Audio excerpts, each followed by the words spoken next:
구원받은 사람, 성령의 사람은요, 특징이 있습니다. 그게 뭐냐면 오늘이 마지막일지 모른다라고 하는 영적인 위기의식을 가지고 산다는 것입니다.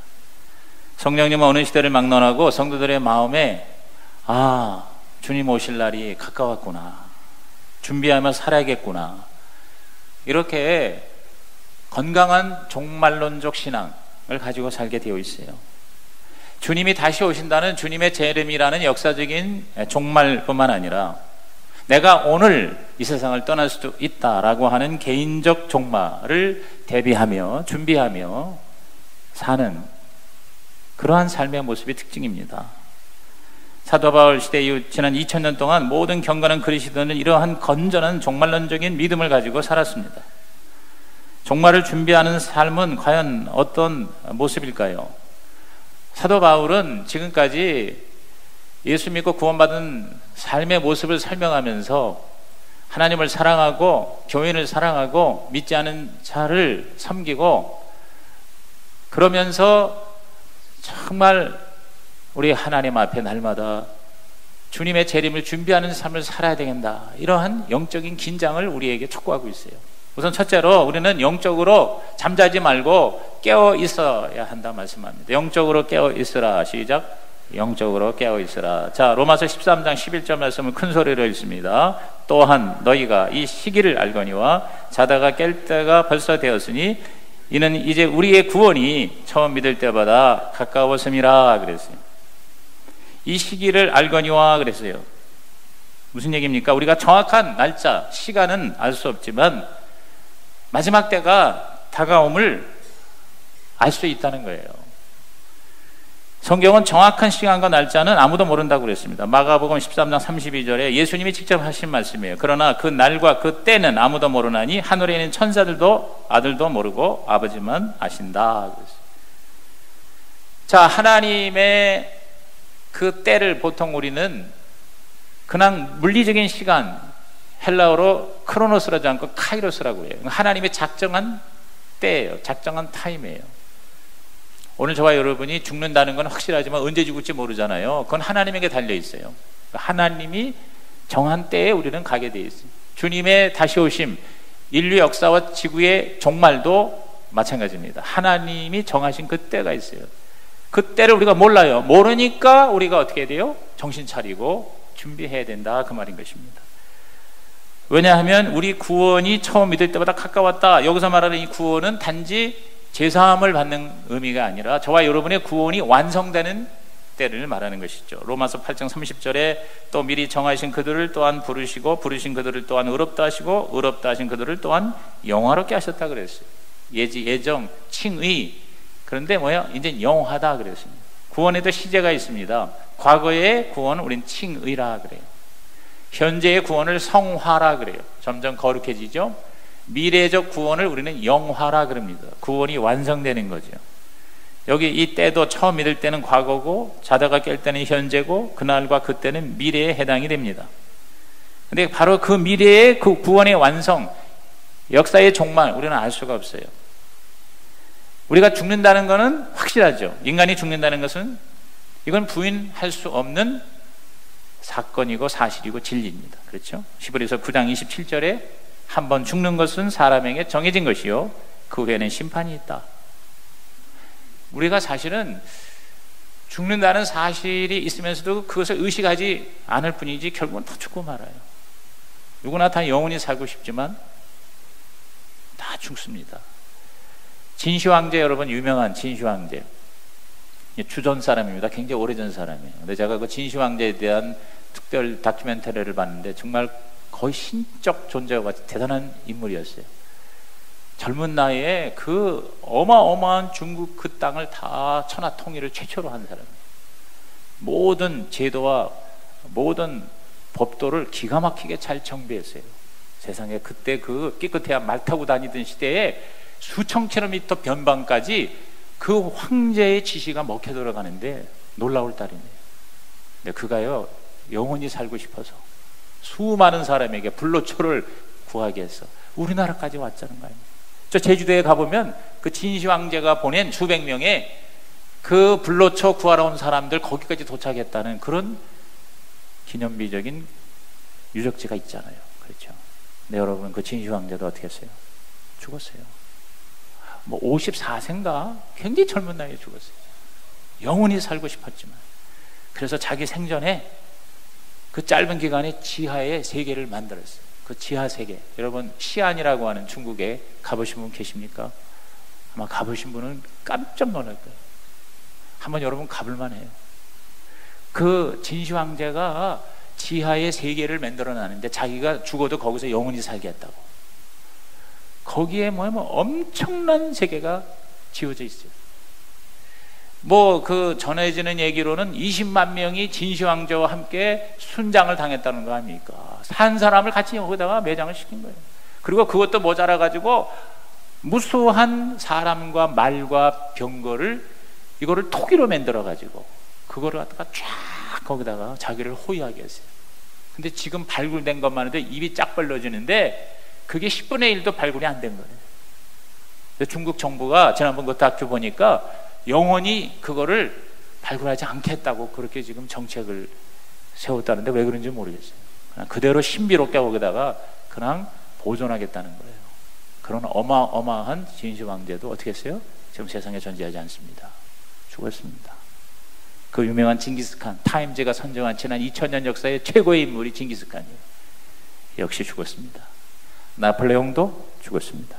히틀러도 죽었습니다. 김일성도 죽었습니다. 지금 있는 그 친구도 죽을 겁니다. 여러분, 우리는요 죽을 수밖에 없어요.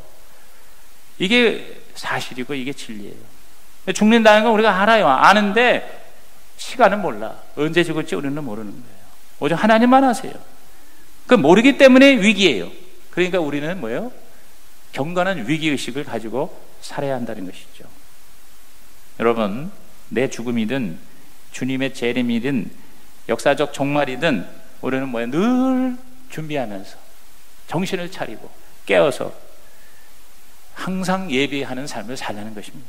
역사적인 종말 언제 옵니까? 우리는 모르지만 그러나 시즌은 알아요. 그 시즌이 뭐냐면 모든 민족에게 복음이 전파될 때 주님이 오시겠다고 직접 말씀하셨어요. 마태복음 24장 14절에 이 천국 복음이 모든 민족에게 증언되기 위하여 온 세상에 전파되느니 그때야 끝이 오리라 그랬어요. 여러분, 지금 거의 지금 임박했습니다. 과학자들이 말하는 지구의 종말의 시간도 지금 예를 들어서 12시가 종점이라면 지금 거의 11시 57분, 59분 몇 초 이렇게 돼 있다고. 그런데 이 성교학적으로 보면은요, 제가 미국에 유학 갈 30년 전만 해도 1040 윈도우라고 10-40 창문이라고 그래서 북위 10도에서 40도에 있는 나라들이 가장 복음이 전파되지 않는 미전도 종족이 많았어요. 그래서 선교학에서는 그 미전도 종족에게 집중적으로 복음을 전해야 된다. 근데 복음을 전하는 데서 중요한 게 성경이죠. 성경을 번역을 해야 돼요. 그래서 그때만 해도 한 1500개의 언어가 성경이 번역이 안 돼서 이거를 빨리 번역해야 된다 그러는데 여러분 지금 거의 다 번역이 끝났어요. 제가 지금 듣기로는 1500개 중에서 지금 한 150개 정도밖에 안 남았습니다. 그거 앞으로 5년 10년 후에 번역이 가능하다는 거예요. 그러니까 사실 오늘 저와 여러분이 이 시점에 사는 우리들이 가장 주님의 재림, 공중 재림, 휴거라고 하는 기가 막힌 이 놀라운 사건을 경험할 수 있는 가장 가능성이 큰 시대에 지금 우리가 살고 있습니다. 그런데 그렇게 주님이 다시 오시는 거 여기에 대해서 여러 가지 많은 이런 해석이 있고 또 움직임이 있고 이단적인 운동까지 있었습니다만은 중요한 건 뭐냐면 그런 역사적 주님의 재림이 똑같은 사건이 뭐냐면 저와 여러분이 죽는 거예요. 우리가 이 세상을 떠나는 것도 바로 뭐예요?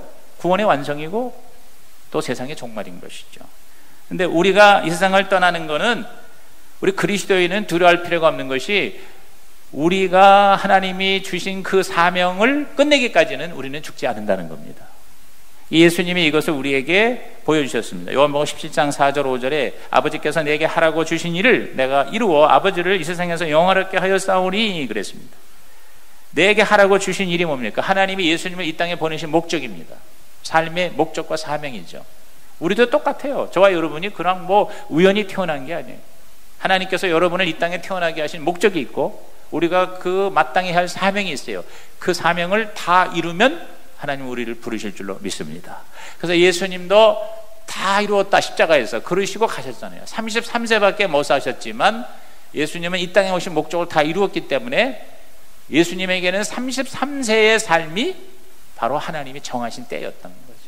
오늘 우리도 마찬가지예요. 그래서 단지 우리들이 그냥 오래 산다는 것이 중요한 게 아니에요. 저와 여러분이 왜 내가 사느냐, 특히 구원받은 저와 여러분이 앞으로 더 천국 갈 때까지 살아야 하는 이유와 목적, 이것이 여러분에게 분명하고 이것이 이루어질 때 그때 주께서 저와 여러분을 부르실 줄로 믿는 것입니다. 그러니까 우리는 죽음을 두려워할 것이 아니라 주님이 나에게 주신 사명을 발견하고 그 사명을 이루는 데에 초점을 맞춰야 하는 것이죠. 그게 바로 깨어있는 거예요. 그래서 마태 24장 42절에 그러므로 깨어있으라 어느 날에 너희 주가 임할는지 너희가 알지 못함이라 그랬어요. 오늘 저와 여러분께서 2000년도 말세, 지금도 말세, 그 말세의 은저와 이렇게 우리가 조롱하는 대신 정말 영적으로 잠자지 말고 깨어서 오늘 하루가 나에게 마지막일지 모른다, 이러한 거룩한 위기의식을 가지고 산다면 저와 여러분의 삶이 훨씬 더 하나님이 기뻐하시는 삶이 될 줄로 믿는 것입니다. 늘 하나님 앞에서 내가 오늘이 마지막일 수 있다. 만약에 여러분이 시한부 선고를 받았다면 여러분의 삶이 어떻게 달라질 수 있겠습니까?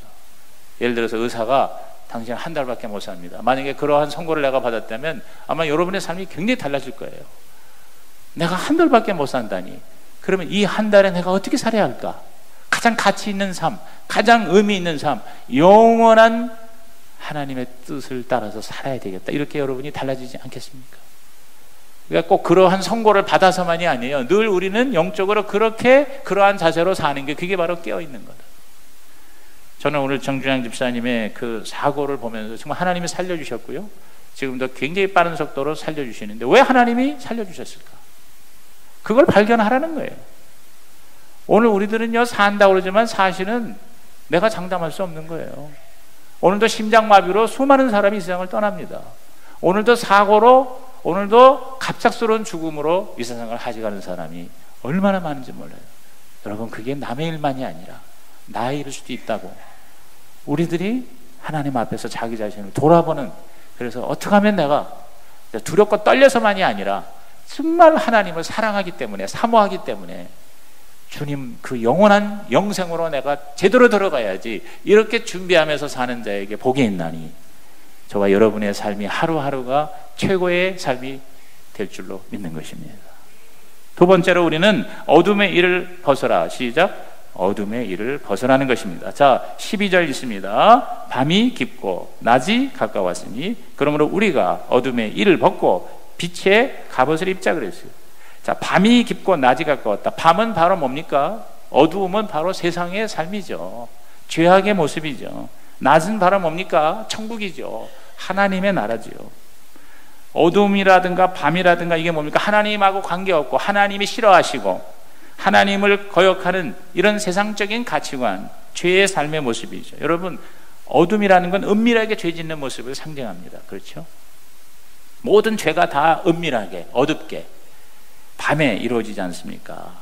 그러한 어둠의 일을 벗어버리라는 거예요. 어둠의 일에 대해서는 13절에 얘기하고 있습니다. 빛의 갑옷에 대해서는 14절에 얘기하고 있습니다.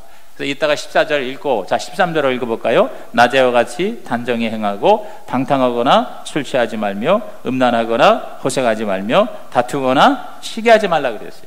즉 단정히 행하지 않는 삶의 모습이 여기 세 가지 영역으로 이렇게 좀 정리가 될 수 있다고 봅니다. 방탕하거나 술 취하는 것입니다. 여러분, 방탕과 술 취한다는 거 어려운 말 아니죠? 자기 마음대로 멋대로 사는 거야. 그냥 하고 싶은 대로 하나님을 생각도 안 하고 이것이 죄인지 아닌지도 신경 쓰지 않고 그냥 내 있는 대로 밤중에 어두운 걸 쏘다니는 자기 마음대로 건달처럼 사는 거, 이게 방탕이겠죠. 그렇죠? 그리고 술 취하는 거, 여러분 술이 그저 이렇게 음식으로, 서양에서는 음식으로서 술을 많이 마시잖아요. 약주식으로 식사할 때 같이 포도주 한두 잔 한다, 뭐 그런 의미가 아닙니다. 여러분이 그냥 집에서 포도주 하루에 한 잔 먹으면 건강에 좋다 하니 그렇게 먹는 거 누가 뭐라고 그러겠어요. 물론 성경에 술을 보지도 말고 만지지도 말라는 말이 있긴 있어요. 그러나 그렇게 내가 하나의 음식으로 먹는다, 또 사회적인 교제로 한두 잔 한다, 이 정도는 제가 볼 때는 그렇게 방탕한 삶으로 연결되지는 않는다고 봐요. 그런데 그 도를 넘어서는 거죠. 우리나라는 음식으로서의 술이 아니라 정말 방탕의 통로로서의 술에 빠지는 경우가 참 많습니다. 그래서 오죽하면 내가 술을 먹는 게 아니라 술이 나를 먹는다, 그런 말도 있잖아요. 그냥 막 아웃 오브 컨트롤, 통제가 안 될 정도로 술을 먹고 그것 때문에 모든 죄와 악이 연결이 돼 있는 경우를 우리는 많이 보게 됩니다. 근데 저는 이 방탕하고 술 취한다는 것이 단지 뭐 이렇게 밤에 뭐 룸살롱 가서 술 마시고 하는 이런 의미보다도 돈을 자기 마음대로 쓰는 거예요, 이게. 그래서 저는 그 리차드 포스터가 이미 오래전에 아주 그 영적인 경건의 고전이라는 책을 썼어요. 그게 바로 뭐냐면 Money, Power and Sex예요. Money, 돈과 파워, 권력과 섹스, 쾌락이에요. 그것이 바로 세상적인 가치고 세상에서 추구하는 바로 어둠의 일이다, 그렇게 정리했는데 너무 정리가 잘 된 거예요. 이 앞에 있는 것이 바로 그러한 영역이라고 봐야 돼요. 세상에 빠지는 거예요. 그 다음에 음란하고 호색한다 그랬어요. 음란이라는 게 뭡니까? 성적인 타락이죠. 바람 피우고 외도하는 것이죠. 원래 그 음란이라는 그 말은 침대라는 뜻이에요. 침대. 그러니까 정식의 부부가 아닌 그런 외도의 그 침대의 모습을 여러분 충분히 상상할 수 있겠죠? 지금요 법적으로도 음란하게끔 만들었습니다. 간통죄가 폐지가 됐지 않습니까? 우리나라에. 그러니까 인권을 존중한다는 그러한 명분 아래 동성애도 오케이, 간통도 오케이. 여러분 지금 세상이 바로 뭐예요? 어둠의 모습을 보여주고 있습니다. 호색한다, 뭐야? 이건 실제로 그런 성적인 그러한 외도를 하지 않더라도 굉장히 뭐냐면 쾌락을 추구하는 거예요. 색을 좋아한다 그 말이에요. 호색. 그렇죠? 여러분 포르노그래피, 이 포르노라는 게 생각보다 엄청나게 영향을 미치고 있어요. 우리 젊은 애들도 그렇고 또 예수를 믿고 교회를 다니는 사람도 이 포르노 쪽에 빠져 있고 중독되어 있는 사람이 여러분 생각보다 많다는 거예요. 이게 법적으로 미국 같은 데에는 포르노 영화관이 있어요. 그냥 거기 예를 들어서 19세 이상이면 가서 볼 수 있고 이렇게 돼 있어요. 그래서 오히려 그 통로가 열려 있으니까 그렇게 심각하지 않은데 이거를 억누르다 보니까 더 보이지 않는 곳에서, 더 밤에, 더 어둠 속에서 이것이 엄청나게 영향을 미치고 있다는 거예요. 그래서 그런 통계도 있어요. 미국 같은 데가 포르노 하나를 접하는 데 들어가는 비용이 약 $50라고 그러면 우리나라는 한 $500가 된대요. 10배가 더 돈이 들어가는데도 불구하고 이것을 사람들이 뭐예요? 중독이 되어서 추구하고 좋아한다는 것입니다. 그 다음에 다투거나 시기한다. 다투고 시기한다는 게 뭘까요? 이게 뭐냐면 내가 남보다 앞서야 된다, 내가 더 많이 얻어야 된다, 내가 더 높은 자리에 올라가야 된다. 여러분 이 권력의 의지는 이건 대단한 겁니다. 그러니까 바로 Money, Sex and Power, 이 리차드 포스터가 벌써 30년 전에 제대로 얘기한 거예요. 이러한 삶을, 이 어둠의 일을 벗어버리라는 거예요. 날마다 회개하고 이걸 씻어내야 되는 거죠. 여러분 우리가 대부분 저와 여러분이 이제는요 이제 거의 선진국 반열에 들어간 데다가 아파트 생활을 하니까 이 샤워 시설이 잘 돼 있어서 거의 매일 샤워하잖아요. 그렇죠? 여러분 샤워를 매일 대부분 하시죠.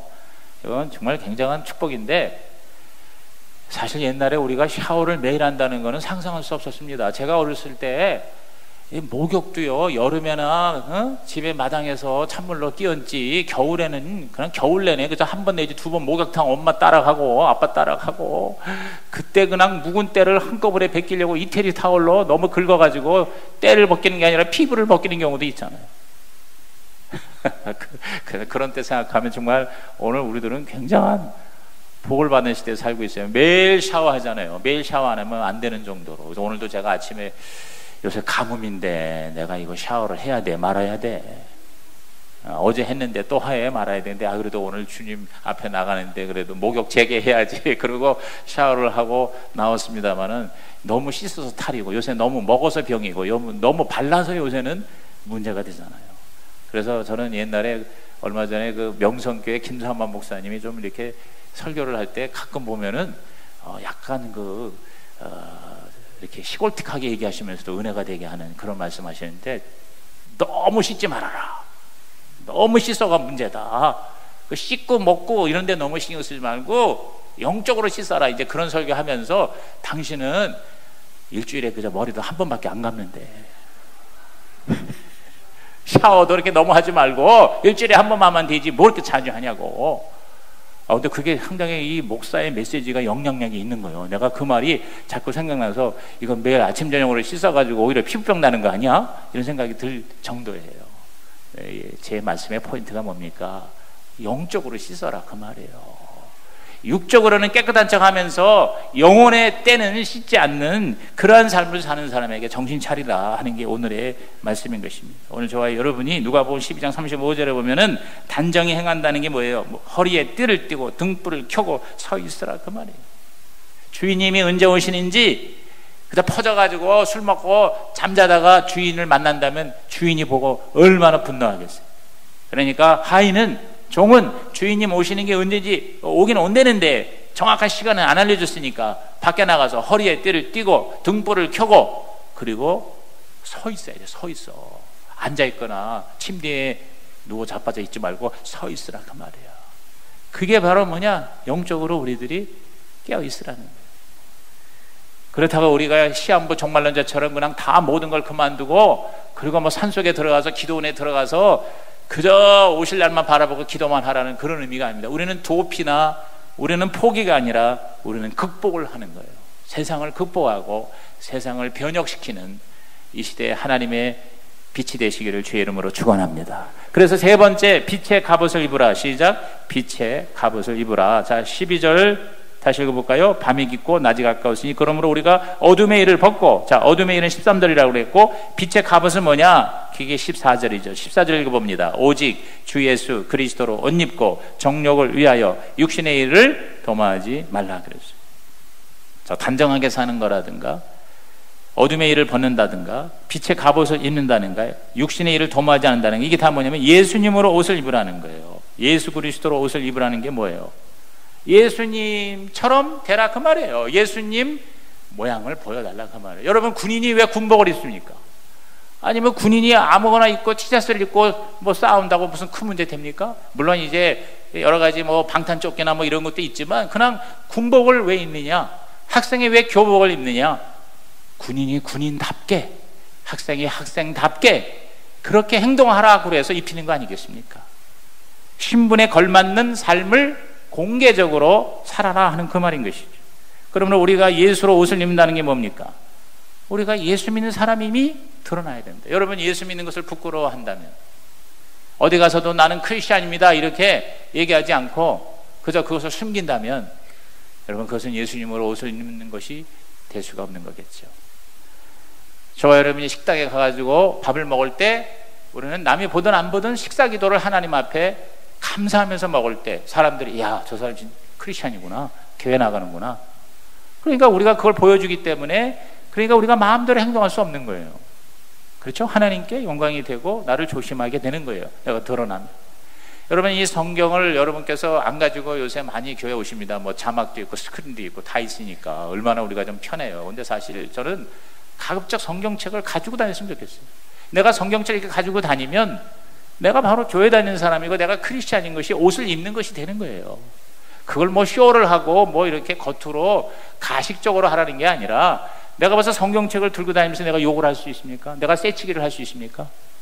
우리가 내가 크리스찬이라는 옷을 입으면 그만큼 내 행동이 하나님의 법도에 맞는 삶이 되기가 쉽다, 어렵다? 쉽다. 그런 의미에서 저와 여러분이 어떨 때는 부담스럽고 어떤 때는 고통스러울 수 있어요. 그런데 우리 하나님의 뜻을 이루는 것, 이것이 저와 여러분의 궁극적인 목적이 되기를 주님의 이름으로 축원합니다. 여러분 마귀의 소원은, 마귀의 목표는 저와 여러분이 고통당하는 거에 별로 관심이 없고요, 저와 여러분이 어둠의 자식이 되는 게 관심이 많아요. 그래서 죄를 많이 짓고 하나님 없이 사는 사람이 오히려 만사형통하는 경우가 많습니다. 고난이 없어요. 더 잘 살아요. 자기 마음대로 살아요. 그런데 그들의 소속은 바로 뭐예요? 어둠입니다. 사탄의 소유가 되고 있지 않습니까? 그런데 우리가 예수님 정말 제대로 믿으려면 고난이 있을 수 있고 손해가 날 수도 있고 고통이 다가오기도 해요. 그런데 저와 여러분은 진짜 하나님의 사람이라면, 성령의 사람이라면 내가 고통이 되고 손해가 되고 희생이 되더라도 절대로 마귀를 기쁘게 하는 게 아니라 하나님을 기쁘게 하는 삶을 살아야 되리라. 이렇게 나가야 될 줄로 믿는 것입니다.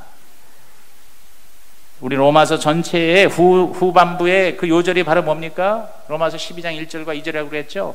우리는 하나님이 기뻐하시는 거룩한 산, 제물이 돼야 된다. 이 세대를 본받지 말아야 된다. 그래서 하나님의 선하시고 기뻐하시고 온전하신 뜻을 분별하고 그러한 하나님께 드리는 제사가 되고 제물이 되거라. 그러면서 12장, 13장, 14장 이렇게 계속해서 우리에게 말씀해 주시는 것입니다. 여러분이 성 아구스티니스 많이 들어서 아시죠? 아주 오래전 사람입니다. 354년에 태어났으니까 주후 4세기 사람입니다. 여러분, 이 어거스틴이 모태신앙이었지만요 20년 이상을 방탕했어요. 겉으로 낮에는요 경건한 것 같았어요. 근데 밤에는요 방탕질을 한 거예요.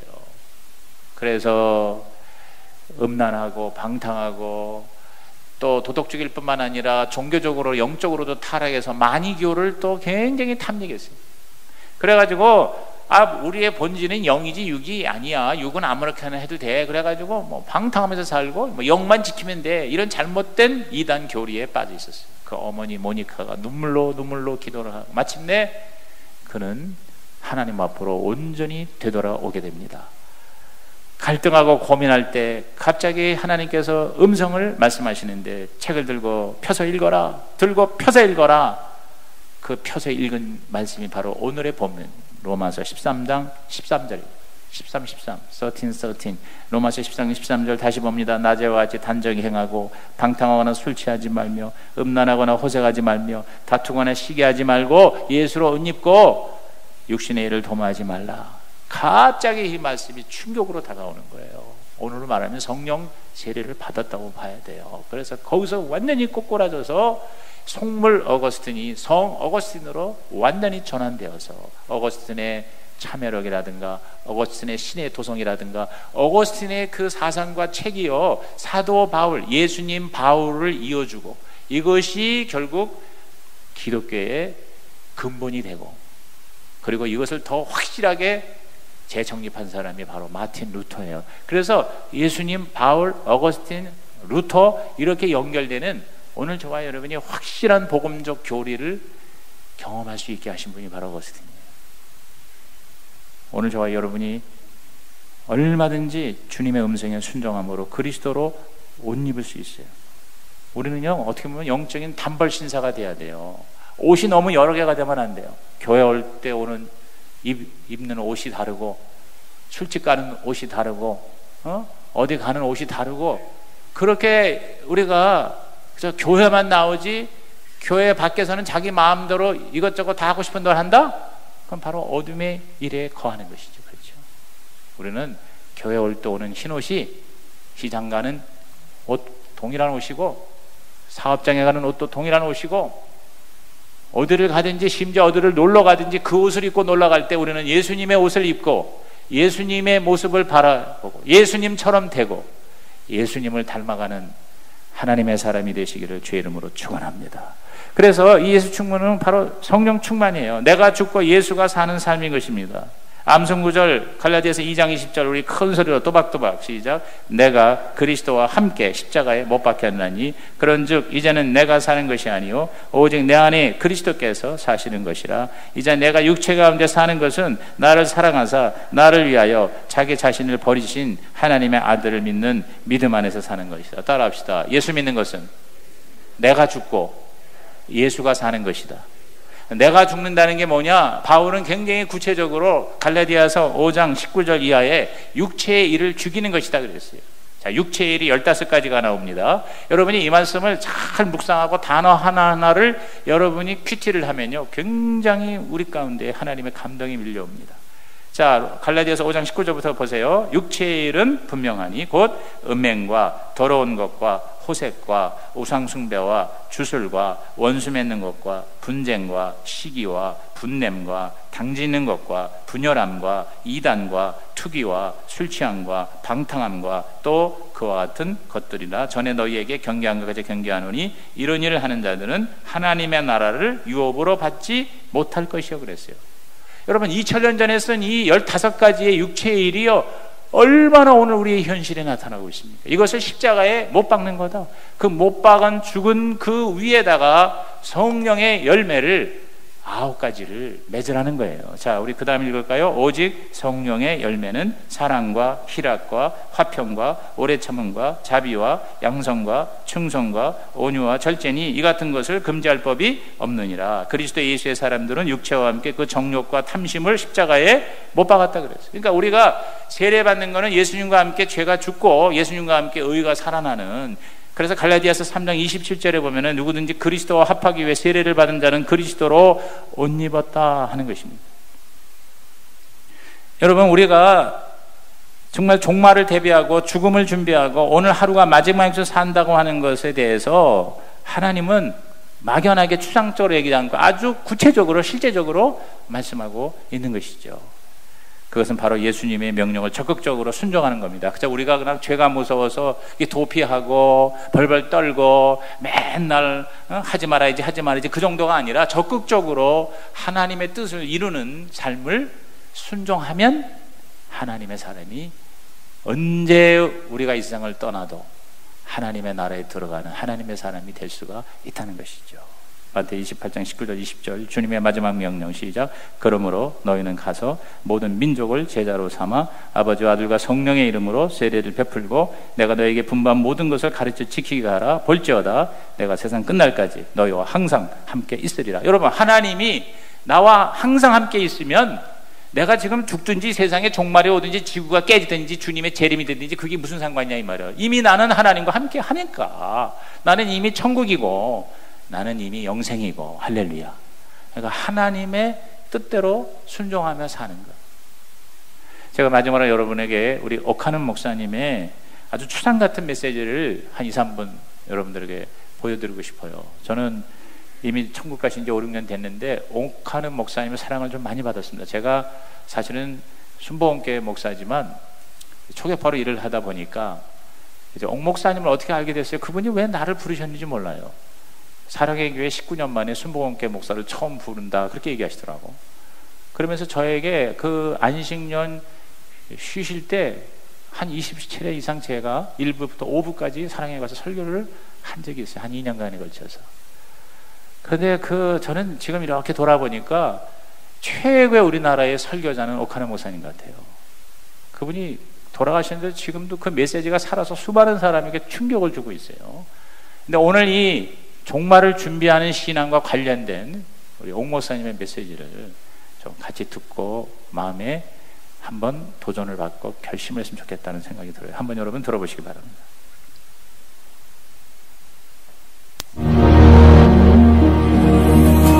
뭔가 그럴듯한 참 선한 일, 주님의 일을 하느라고 동분서주하며 요란을 떠는데 전부 마음이 허영에 들떠있어 자기 생각대로 해. 의견이 안 맞으면 다투어 서로 시기 질투해. 편당이 있어 한 마음이 안 돼. 이것은 교회의 병입니다. 영적으로 굉장히 어리다 그 말입니다. 이미 내 손에 들어온 구원, 이것을 지키는 것은 쉬운 일이 아닙니다. 믿는다고 무조건 구원받은 줄로 착각하고 복종하지 아니하면서 되는 대로 사는 사람 안심할 수 있느냐? 안심할 수 없어요. 순종 안 하는 사람이 그 믿음이 진짜입니까? 어때? 순종 안 하는 사람이 진짜 구원받았다고 말할 수 있습니까? 순종 안 하는 사람이 과연 하나님의 자녀라고 우리가 단정할 수 있나요? 못한다 그 말입니다. 하나님 사랑한다 사랑한다 하면서 행함 없는 믿음은 죽은 것이니라. 우리가 하나님의 말씀에 복종하고 주님의 명령에 순종하는 삶이 얼마나 중요한가. 믿음만큼 중요하다 그 말입니다. 예수 그리스도께서 죽기까지 복종하셨으니 너희도 복종하라 하는 것입니다. 이제는 누구 차례입니까? 하나님이 죄인에게 무조건 안겨주신 영생의 축복 얼마나 귀합니까? 이거 놓치지 않기 위해서 일생 동안 부들부들 떨면서 하나님의 말씀에 복종하여 결국은 하나님 나라에 들어가도록 노력하라 하는 뜻입니다. 인간의 자연 의지만으로 안 돼요. 강제 노동이 아닙니다. 억압으로 끌려가는 것이 아닙니다. 하나님의 너무 좋은 가치가 나의 의지를 먼저 변화시켜 주셨기 때문에 우리 하나님은 좋으신 분입니다. 믿으십시다. 주님이 내 안에 계신다는 건 믿읍시다. 그러면 복종이 절대 어려운 것 아닙니다. 마지막 날 예수님이 오시는 날, 그리스도의 날에 사랑의 교회 10,000명이 넘는다고 하는데 가서 해보니까 한 300명 와서 앉아있으면 이거 얼마나 기막힌 일이요. 그게 천국이 아니라 지옥이 돼버릴 거예요. 세상에서 주님의 뜻대로 좋은 소원 가지고 복종하면서 살다가 나중에 예수님 앞에 서게 되면 서로 쳐다보는 것이 얼마나 자랑스러울지 그날을 우리는 고대하고 사는 것 아닙니까? 복종하며 살자. 복종하려고 할 때 능력 주신다. 순종하려고 할 때 능력 주신다. 하나님은 절대로 우리를 강제로 끌고 가시는 분이 아니요, 무조건 명령하고 안 되는 일을 발로 차면서 하라고 하는 분이 아니라 우리의 마음을 변화시키며 우리의 마음을 부드럽게 하시며 우리로 하여금 순종할 수 있도록 계속 힘을 주시고 능력을 공급하시는 우리 아버지 하나님이시라는 걸 알고 전심을 다해서 순종하여 두렵고 떨림으로 우리 구원을 이루는 저와 여러분이 되시기를 바랍니다.